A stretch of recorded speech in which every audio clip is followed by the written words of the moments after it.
Je suis Bruno Durieux, maire de Grignan depuis 1995. Grignan est un très beau village de Provence avec un château qui est très connu. Le maire est élu par les conseillers municipaux. Les conseillers municipaux sont élus au scrutin universel, de liste ou uninominal selon les cas, avec panachage pour les petites communes. Mais une fois que le conseil municipal est désigné, c'est le conseil qui élit le maire.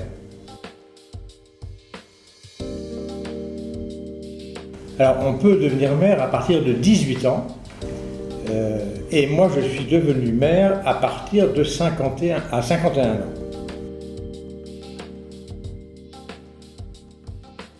Le 23 mars et le 30 mars, donc il y a une semaine entre les deux tours, et j'invite ceux qui nous écoutent à venir voter.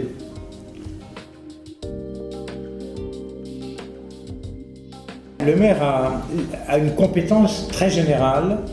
Alors, on connaît bien les compétences habituelles, l'éclairage public, la propreté du village, les ordures ménagères, l'entretien de la voirie, l'eau, quand la commune ne délègue pas à une compagnie. Toutes ces compétences recouvrent la vie quotidienne dans les villes et dans les villages. Il est également appelé à s'occuper de la délivrance des certificats au moment des décès.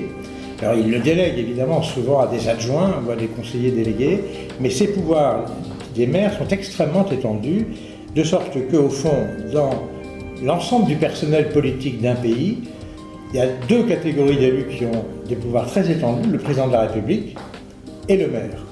Les autres élus ont souvent des pouvoirs, mais liés à la représentation, ils votent, mais ils n'ont pas la charge exécutive de grands projets ou de la vie quotidienne des équipements d'une ville ou d'un village, ou pour le chef de l'État, de la nation tout entière.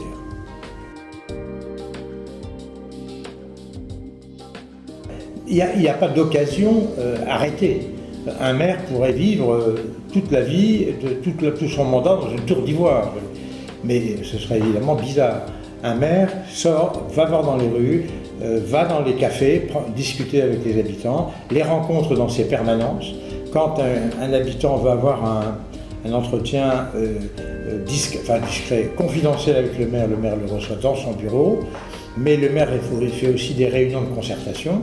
Quand on a par exemple un projet d'aménagement d'un quartier, de tout un quartier, on fait une réunion avec les habitants de ce quartier. Donc le maire doit voir tout le temps, c'est très important, c'est comme ça qu'il comprend ce qu'il convient de faire pour son village, pour sa ville, et puis c'est également la manière qu'il a de sentir si ce qu'il fait convient et ne convient pas.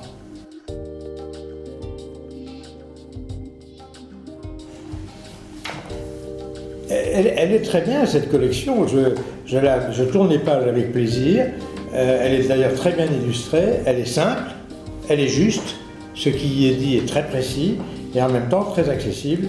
Je trouve que c'est un formidable ouvrage pour ce qu'on appelait autrefois l'instruction civique.